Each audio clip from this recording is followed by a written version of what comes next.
વિસાવદરની ચૂંટણી વચ્ચે એ બોટાદના ધારાસભ્ય જે ઉમેશ મકવાણા છે તેમને સસ્પેન્ડ કરવામાં આવ્યા હતા અને હવે રાજુ કરપડા જે આમ આદમી પાર્ટીના મોટા નેતા છે તેઓ ત્યાં સક્રિય જોવા મળે છે. તો આગામી સમયમાં બોટાદને લઈને આમ આદમી પાર્ટીનો શું પ્લાન છે? જી, બોટાદની જનતાનો મન છે એ 100% આમ આદમી પાર્ટીને જીતાડવાનું છે.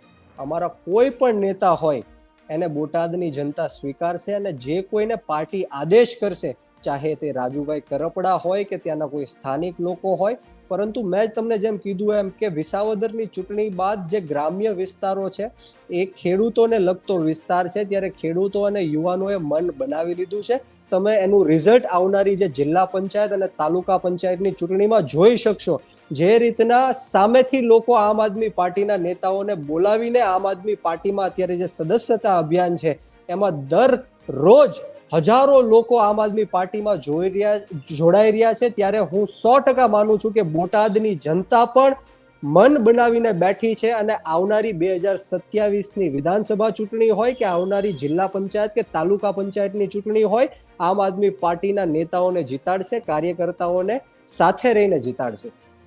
ભાજપનું એવું કહેવું છે કે વિસાવદરની એક સીટ જીતી ગયા તો આમ આદમી પાર્ટીને એવું લાગે છે કે તે આખું ગુજરાત જીતી ગયા હોય તેવો માહોલ એ લોકોમાં ફેલાવવા માંગે છે. બીજી તરફ કોંગ્રેસનું એવું કહેવું છે કે આમ આદમી પાર્ટી છે એ ભાજપને જ ફાયદો કરાવવા માટે અને કોંગ્રેસના વોટ તોડવા માટે આવે છે. એટલે ક્યાંક ને ક્યાંક એવું કહે છે કે આમ આદમી પાર્ટી ભાજપની બી ટીમ છે. તેના વિશે તમે શું કહેશો?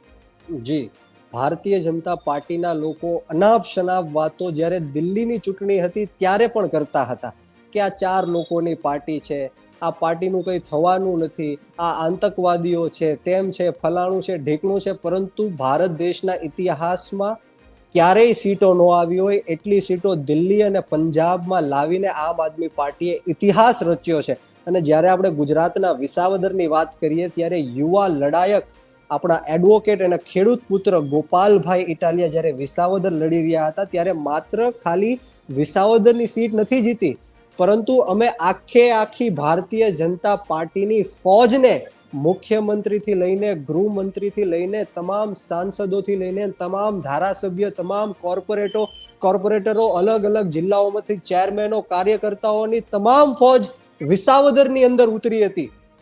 કરોડો રૂપિયા લઈને ભારતીય જનતા પાર્ટી વિસાવદરની અંદર ઉતરી હતી. હજારો કરોડો રૂપિયાનો દારૂ લઈને વિસાવદરની અંદર ભારતીય જનતા પાર્ટી ઉતરી હતી.